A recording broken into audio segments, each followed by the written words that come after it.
It's going to be a Black Monday. I want everybody to be prepared for that. You're going to see stock prices decline precipitously.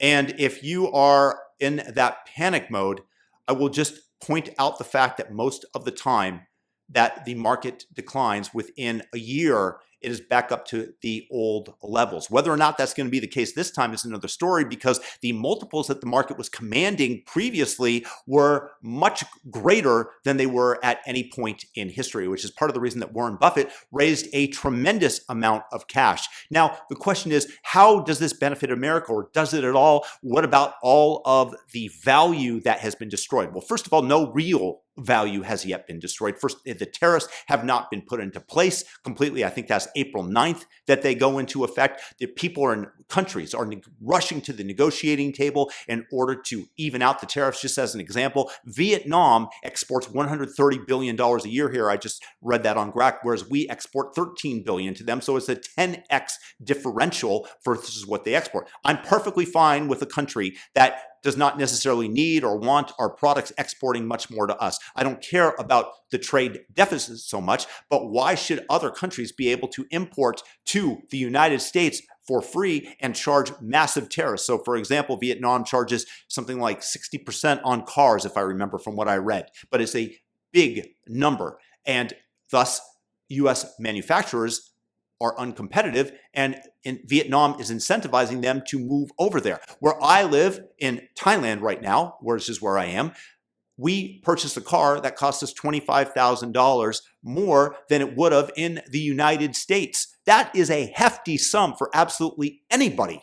So note the fact that part of this is to level the playing field, to actually have free trade. Donald Trump says tariffs are great. He's been saying so for 40 years. And when he was on Oprah's show, when he started talking about this long ago, something like 30 years ago, he stated that Japan is kicking our butts. That it's so easy for Japan to send their goods to America, but you can't sell anything in Japan because they have all sorts of rules, regulations, and tariffs that make it absolutely impossible for the US to export to them. So the question is, do you want free trade, or do you want one country to protect itself at the expense of the American worker, at the expense of American companies? Donald Trump is hopefully using this as a negotiating leverage to even that out. That said, that there are going to be things that are absolutely going to have tariffs remain. Trump wants America to be self-sufficient. He wants semiconductors. He wants steel, medicine to be manufactured in the United States. Naval Ravikant went on Twitter and stated, any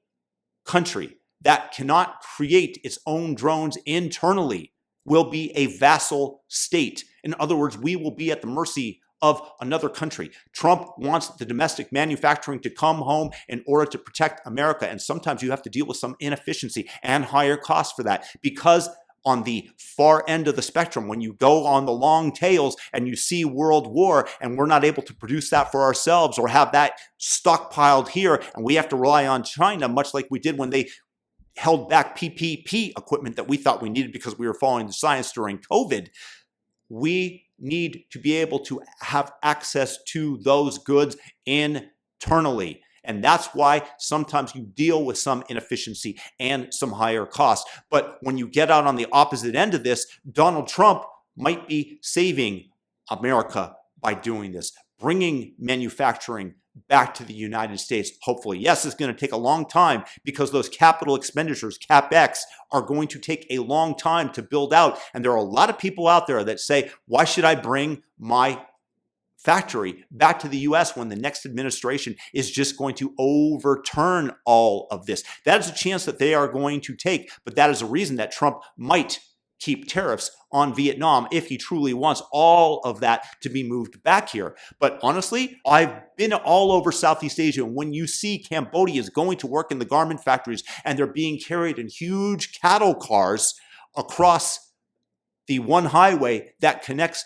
the cities there, you have tremendous empathy for them. And when you realize that they tried to get a $5 a month raise, and the amount of blowback that they got from management, you realize how the rest of the population live and how spoiled we are as Americans. So some of this is osmosis, money flowing, money being the solvent, flowing to areas of the world where there is a lower concentration of it and raising, hopefully, the standard of living of people there. That is fine, and that is acceptable, and that is something to be noted. The American worker for 50 years after World War II was living very, very well compared to the rest of the people on the globe. But in terms of the stocks, this is a temporary blip. If Donald Trump removes a large part of the tariffs, you are going to see a massive recovery and American companies able to export their goods at cheaper rates, and thus that's going to help the company be competitive and increase profits to American companies. The big question is whether Donald Trump wants to sit by like the Democrat Party did as the rest of the world absorbs all of American productivity and that those companies move there at the expense of the American worker. Overall, it's a confusing mess. Everybody knows that. Nobody has an exact answer as to what's going on or Donald Trump's true intent. But I guarantee you that part of it was to lower the cost of refinancing the massive debt that the American taxpayer is left with. That's a big piece of the puzzle. And once they refinance the debt and they negotiate, my bet is that you are going to see a lot of the tariffs, not all, get lifted, and you are going to see a tremendous boon within America, and the rest of the globe will celebrate accordingly. So let me know what you guys think in the comment section. What did I get right? What did I get wrong? Did I explain it to you properly? Thumb up the video and have a fantastic day. Peace out.